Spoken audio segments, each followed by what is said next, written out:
అధికార పక్షం వాళ్ళు మొగ్గం చెల్లక ఈ రోజు ఏం చేయాలనంటే ప్రతిపక్ష నాయకుల మీద ప్రతిపక్ష నాయకుల ఇళ్ల మీద దాడులు చేయాలనే ఉద్దేశంతో కాంగ్రెస్ నాయకులు పోలీసుల సహకారంతో గద్దెలు వాలగొడుతున్నారు, ఇళ్ల మీద దాడులు చేస్తున్నారు, పొలాల మీద దౌర్జన్యం చేస్తున్నారు.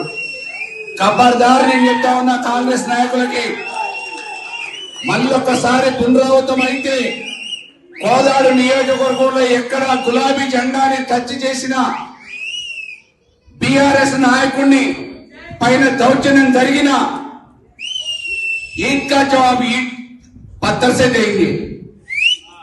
बिल्कुल अभी कोई आगे पीछे सोचने का नहीं है.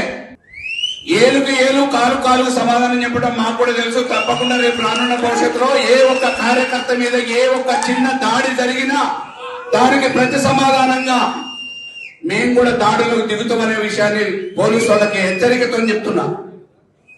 ఇవాళ కొండాపురంలో జరిగింది, మొన్న బ్యాతల్లో జరిగింది, రేపు ఇంకెక్కడ జరగడానికి ఊహలు చేస్తున్నారు తెలియదు.